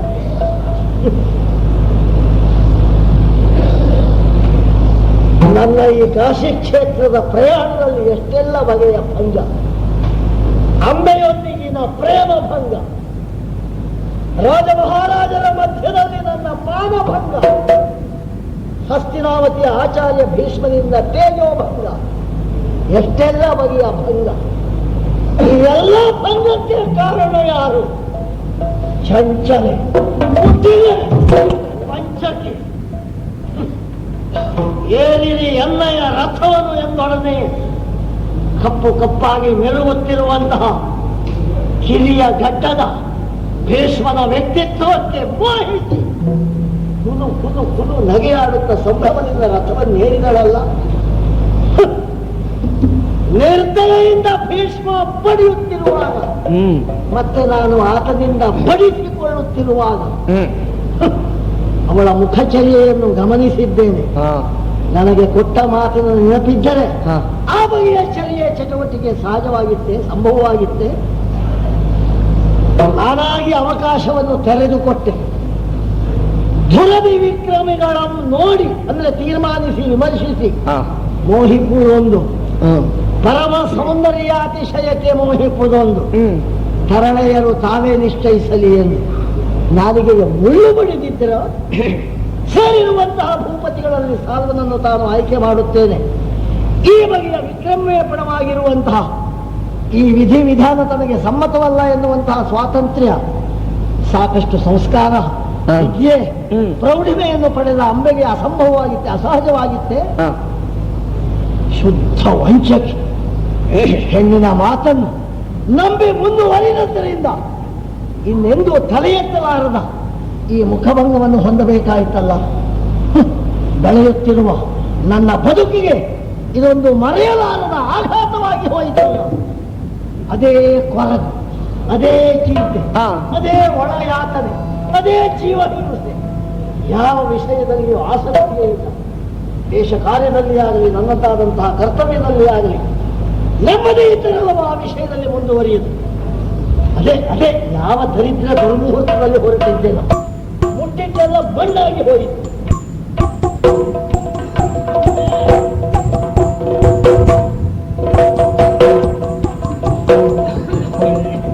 ಧರಣಿ ದೇವಗೆ ಪೀಠ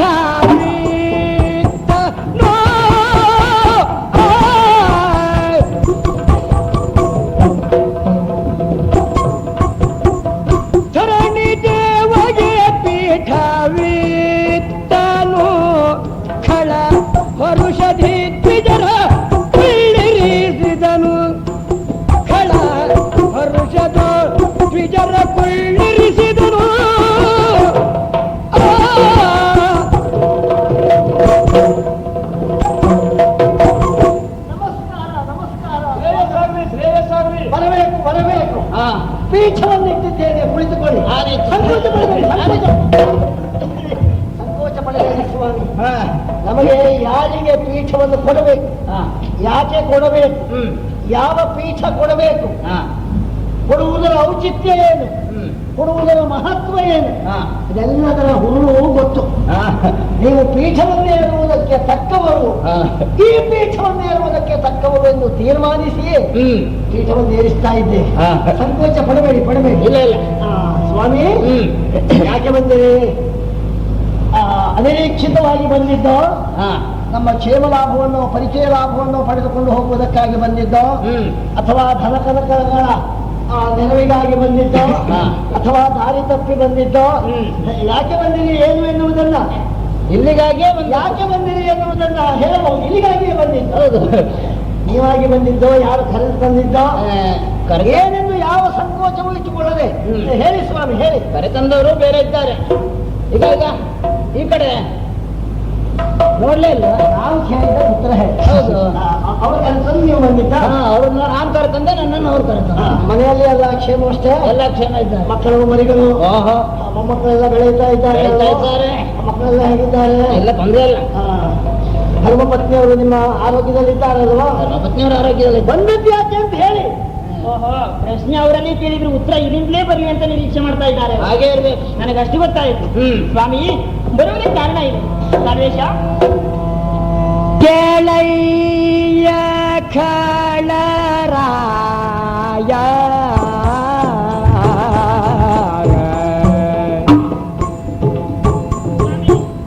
ಕೇಳಯ್ಯ ಖಳರಾಯ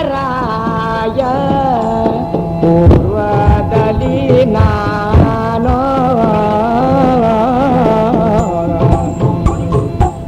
ಖಳರಾಯ ಪೂರ್ವದಲ್ಲಿ ನಾನು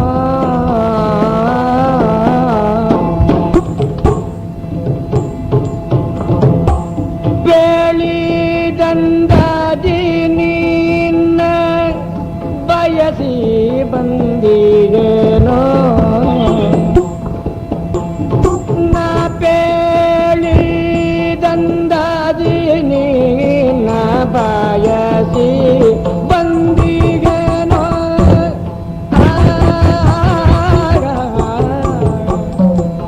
ಕೋಳುಗೊಂಡುದು ಮನಮು ಒರಿಸನ್ನ ನೀನೋ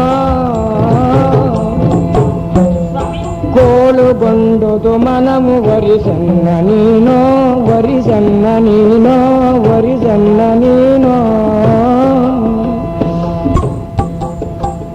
ಬಾಳಿಕೊಂಬೆನು ನಿನ್ನ ಅಧೀನದಲ್ಲಿ ನಾನು ಸ್ವಾಮಿ ಬಾಳಿಕೊಂಬೆನು ನಿನ್ನ ಅಧೀನದಲ್ಲಿ ನಾನು ಬಾಳಿಕೊಂಬೆನು ನಿನ್ನ ಅಧೀನದಲ್ಲಿ ನಾನು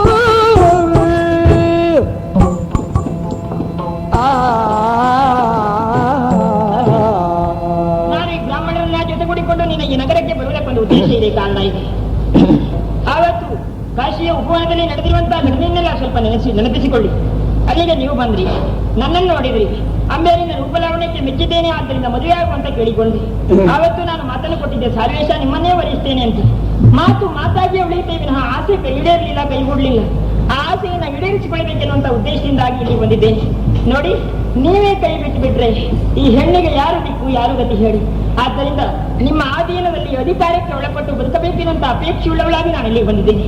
ಅದಕ್ಕಾಗಿ ಬಂದಿರುವಂತಹ ನನ್ನ ಕೈ ಬಿಡದೆ ಮದುವೆ ಕೋಳುಗೊಂಡುದು ಮನ. ಹೌದು, ಯಾರ ಮೇಲೆ? ನಿಮ್ಮ ಮೇಲೆ, ನನ್ನ ಮೇಲೆ. ಹೌದು, ಆದ್ದರಿಂದ ವಹಿಸಬೇಕು, ಮದುವೆ ಆಗ್ಬೇಕು. ಬಾಳಿಕೊಳ್ಳುತ್ತೇನೆ ನನ್ನ ಅಧೀನದಲ್ಲಿ.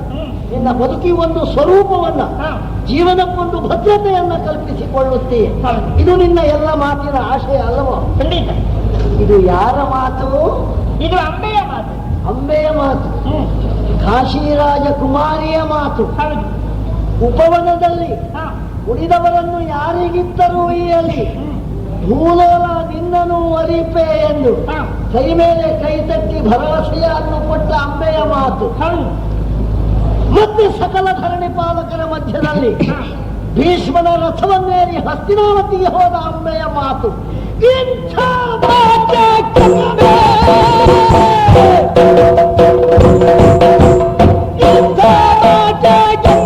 ಭರಿದೆ ಸುಂದರಾಂಗಿ ನೀನು, ಬರಿದೆ ಸುಂದರಾಂಗಿ ನೀನು, ಭೀಷ್ಮ ಮೊದಲೇ ಹೋದೆ ಬಲ್ಲೆ ಬಲ್ಲೆ ನಾನು.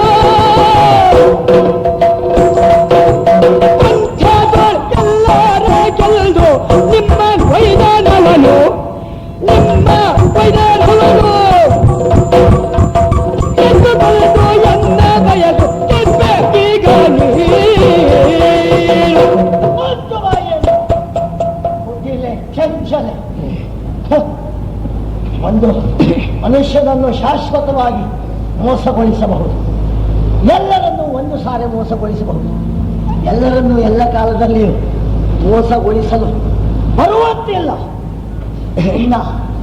ನಿನ್ನ ಬಿಸಿ ಬೆಲ್ಲದಂತಹ ಮಾತನ್ನು ನಂಬಿದ ಕಾಲ ಒಂದಿತ್ತು.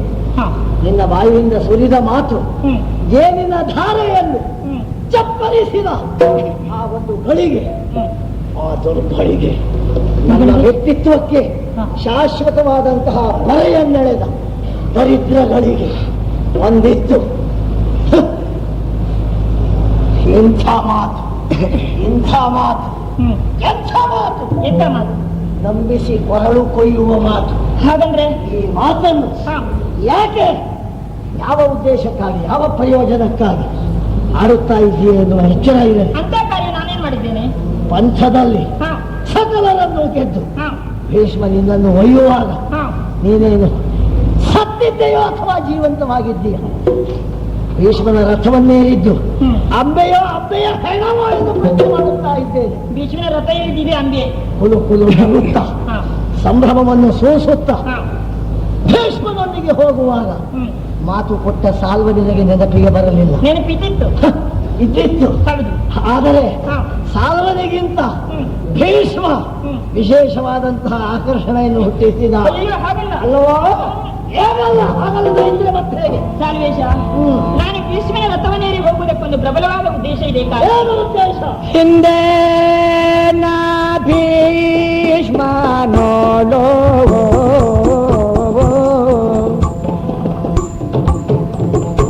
ಹಿಂದೆ ನಾ ಭೀಷ್ಮ ನೋಳು ಮನವಿಡದೇನೆ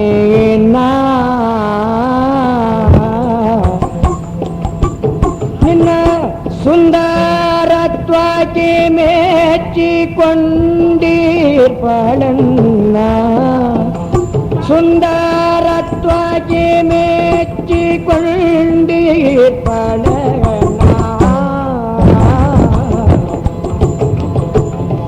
ಮಂದಮತಿಯ ಅಪಹರಿಸಿಕೊಂಡೊಯ್ದನವನು, ಮಂದಮತಿಯ ಅಪಹರಿಸಿಕೊಂಡೊಯ್ದನವನು.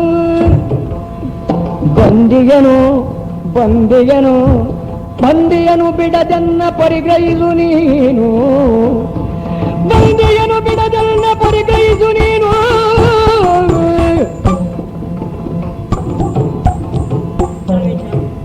ಭೀಷ್ಮನ ರಥವನ್ನೇರಿ ನಾನು ಹೋಗಿದ್ದವರು, ಆದರೆ ನಂಬಿಯಂತ ನಿಮಗೆ ಮೋಸ ಮಾಡುವುದಕ್ಕಾಗಿ, ನಿಮ್ಮ ನಂಬಿಕೆಯ ದ್ರೋಹವನ್ನೇ ಸುಡುವುದಕ್ಕಾಗಿ ನಾನು ಹೋಗಿದ್ದಲ್ಲ. ಭೀಷ್ಮಾಚಾರ್ಯ ಸಂಯೋಗ ಮಂಟಪಕ್ಕೆ ಬಂದು ಏರಿಗೆ ತನ್ನ ರಥವನ್ನ ಅಂತ ಹೇಳಿದಾಗ ಹೆದರಿ ಹೋದೆ, ಬೆವರಿ ಹೋದೆ. ನಾನು ಅಂದ್ರೆ ಏನ್ ಬಂತು? ಅಲ್ಲಿ ನೆರೆದಿರುವಂತಹ ಧರಣಿ ಪಾಲಕರೆಲ್ಲ ಬೆದರಿದ್ದಾರೆ. ನಾಳೆ ಇನ್ಯಾವುದಾದರೂ ಸುಂದರ ಪುರುಷ ರತ್ನದ ಪಲ್ಲಕ್ಕಿಯನ್ನು ಹೊಲಿಸಿಕೊಂಡು ಹೋಗುತ್ತಾನೆ, ಏನು ಅಂತ ಹೇಳುತ್ತಾನೆ, ಆಗಲಿಂದ ಮತ್ತೆ ಅವರು ಬರ್ತದೆ. ಹಾಗೆ ಬಂದವರೆಲ್ಲರ ಜೊತೆಯಲ್ಲಿ ಹೋಗುವ ಗಂಡು ಮಕ್ಕಳನ್ನು ನೋಡಿದಾಗೆಲ್ಲ ನಿನಗೆ ಅವರು ಬರುತ್ತದೆ. ಅದೇನಿಲ್ಲ, ನನ್ನ ಅಪ್ಪನೇ ಹೆದರಿಕೊಂಡಿರುವಂತಹ ಸಂದರ್ಭದಲ್ಲಿ ನಾನೇ ಹೆದರಿದ್ರೆ ಅದರಲ್ಲಿ ಅಪರಾಧ ಏನ್ ಬಂತು, ತಪ್ಪೇನು ಬಂತು?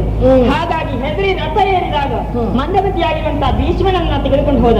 ಆದ್ರೆ ನಿಜವಾಗಿ ಭೀಷ್ಮನ ಮೇಲೆ ಮನಸ್ಸಿನಿಟ್ಟು ನಾನು ಹೋದವಳಲ್ಲ, ಮನಸ್ಸು ನಿಮ್ಮ ಮೇಲೆ ಇತ್ತು, ಅನಿವಾರ್ಯವಾಯಿತು ಅಲ್ಲಿಗೆ ಹೋಗುದು. ಮಂದಮತಿ ಭೀಷ್ಮನ? ಹೌದು. ನಿನ್ನ ಮತಿ ಮಾತ್ರ ಮಂದ ಅಲ್ಲ, ಅಲ್ಲ, ನಿಮ್ಮ ಪ್ರಖರವಾದ ಮತಿ ನಿನ್ನದು. ನೋಡಿ, ತೀಕ್ಷ್ಣ ಮತಿ. ಹೌದು. ಭೀಷ್ಮನ ಮೇಲೆ ಮನಸ್ಸನ್ನು ಇಟ್ಟಿದ್ರೆ ನಾನಿಲ್ಲಿ ಯಾಕೆ ಬರ್ತಾ ಇದ್ದೆ? ಅಲ್ಲಿಗೆ ಹೋದಾಗ ಭೀಷ್ಮನೇ ಕೇಳಿಕೊಂಡ ತನ್ನ ತಮ್ಮನನ್ನು ಒಲಿಸಿ ಅಂತ. ಆದ್ರೆ ಅದನ್ನ ಅಲ್ಲಗಳಿಂದ ನಿಮ್ಮನ್ನೇ ಒಲಿಸಬೇಕೆನ್ನುವಂತ ಉದ್ದೇಶದಿಂದಾಗಿ ಇಲ್ಲಿ ಬಂದಿದ್ದೇನೆ. ಇಲ್ಲಿಗೆ ಬಂದಿದ್ದೀರಿ, ನೀವು ಕೈ ಬಿಡಬಾರದು, ನನ್ನ ಬದುಕನ್ನು ಉತ್ತರಿಸಬೇಕು, ನಿನ್ನ ಮಾತನ್ನೆಲ್ಲ ನಂಬಬೇಕು. ಹೌದು.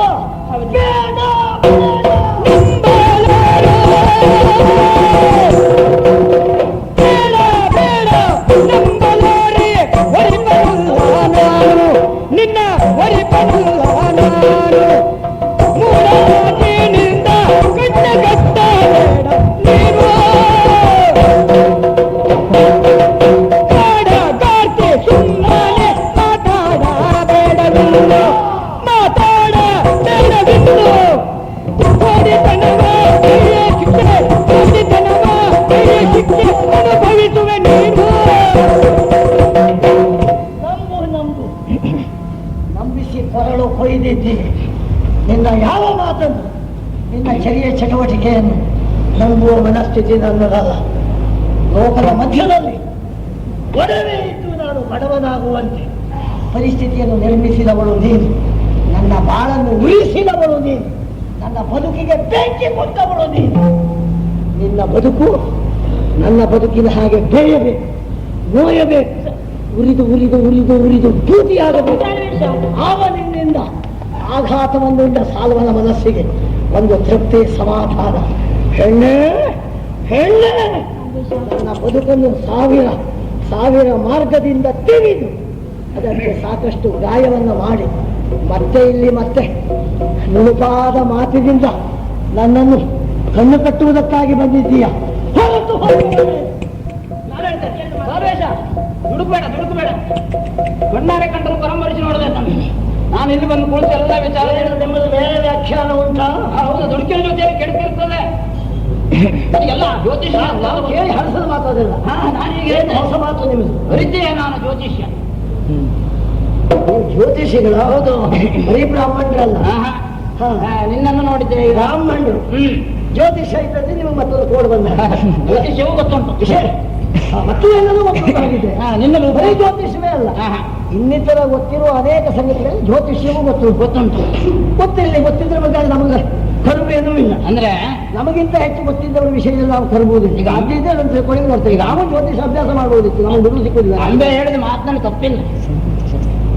ಹಾಗೆ ಹೇಳುವಂತ ಹೇಳಿಲ್ಲ, ಹಾಗೆ ಹೇಳುದಲ್ಲ, ನಾನೇ ಹೇಳ್ತಾ ಇದ್ದೇನೆ. ಏಕೆಂದ್ರೆ ಭೀಷ್ಮನೇ ನನ್ನನ್ನು ಕರೆದು ಕಳಿಸಿಕೊಟ್ಟದ್ದು. ಅಂಬೆಯಲ್ಲಿ ನಾನು ಇಲ್ಲಿಗೆ ಹೋಗ್ಬೇಕು ಅಂತ ಹೇಳಿದ್ದು, ಅದರ ಬಗ್ಗೆ ಅವಳನ್ನು ದೂಷಿಸುವಾಗಿಲ್ಲ. ಮತ್ತೆ ನಿನ್ನ ರೂಪವನ್ನು ನೋಡಿದ್ದೇನೆ, ಅವಳ ರೂಪವನ್ನು ನೋಡಿದ್ದೇನೆ. ರೂಪ ಹೊಂದಾಣಿಕೆ ಕಾಣ್ತದೆ ನಿಮ್ಮ ಮುಗಿಗಳಿಗೆ, ಒಳ್ಳೆ ರೀತಿ ಕಾಣ್ತದೆ. ಹೆಣ್ಣಿನ ರೂಪ ಹೊಂದಾಣಿಕೆ ಆಗ್ತದೆ. ಹೊಂದಾಣಿಕೆ ಆದರೆ ಕಣ್ಣಾಟೆ ಮೇಲೆ ಹೇಳುವುದು ಅಥವಾ ಜ್ಯೋತಿಷದ ಮೇಲೆ ರೂಪ ಗಣ ಅಲ್ಲ, ಒಳಮಾನಾರ್ತಿ ಅಲ್ಲ. ಹೌದು, ನಿನ್ನ ರಾಶಿ ಅವಳ ರಾಶಿ, ಗಣ ಕೂಟ ಗಣ ಕೂಟ ನಕ್ಷತ್ರ ಏನು ಷಷ್ಟಾಷ್ಟಕ ಉಂಟು ನಮಗೆ ಅವಳಿಗೆ ಎಲ್ಲ ಕೂಡಿ ಬರ್ತದೆ. ಷಷ್ಟಾಷ್ಟಕ ಕೂಡ ಬರ್ತದೆಯಾ? ಅಂದ್ರೆ ಷಷ್ಟಾಷ್ಟಕ ಇದ್ರೆ ಮದುವೆ ಮಾಡುವುದಿಲ್ಲ. ಜ್ಯೋತಿಷ ದೊಡ್ಡ ಸೊನ್ನೆ ಹೆಂಗೆ ಕಾಣಿಸುತ್ತೆ? ಹಾಗಲ್ಲ, ಅಂದ್ರೆ ಎಲ್ಲ ಕೂಡಿ ಬರ್ತದೆ ಅಂತ ಆದ್ರೆ ಅದಿಲ್ಲ ಅಂತಲ್ಲ. ಹಾಗೆ ಆದ್ದರಿಂದ ಬಾಯಡ್ಡಿಲ್ಲ. ನಾನು ಬರೋದಂತೂ ಬಂದಿದ್ದೇನೆ, ಮದುವೆ ಮಾಡಿಸಿ ಹೋಗ್ತೇನೆ. ಮನೆ ಬಾಗಿಲಿ ಬಂದಂತ ಭಾಗ್ಯಲಕ್ಷ್ಮಿ ಎಡಗಾಲಿಂದ ಮದುವೆ ಬೇಡ, ಒಳ್ಳೇದಾಗ್ತದೆ ಮದುವೆ. ರೂಪ ಸಾಮ್ಯ ಇದೆ, ಸಾಮ್ಯ ಇದೆ, ಗುಣ ಸಾಮ್ಯ ಹೇಗೆ? ಗುಣ ಒಳ್ಳೆಯದು. ನನ್ನದ್ದು ಹೇಗೆ? ನಿನ್ನ ಗುಣ ಒಳ್ಳೆಯದು, ಹೆಗ್ಗುಣ. ದೊಡ್ಡ ಗುಣ, ಹೆಗ್ಗಣ ಅಲ್ಲ ಗುಣ. ಜ್ಯೋತಿಷವೂ ಕೂಡಿ ಬರುತ್ತದೆ. ಅದರಿಂದ ನಾವಿಬ್ಬರು ಗಂಡ ಹೆಂಡತಿಯರಾಗಬೇಕು. ನೀವು ಮಂತ್ರಾಕ್ಷತೆ ತಳ್ಳಿ ಹೋಗುತ್ತೀರಿ. ನಿಜವಾಗಿ ಎಷ್ಟು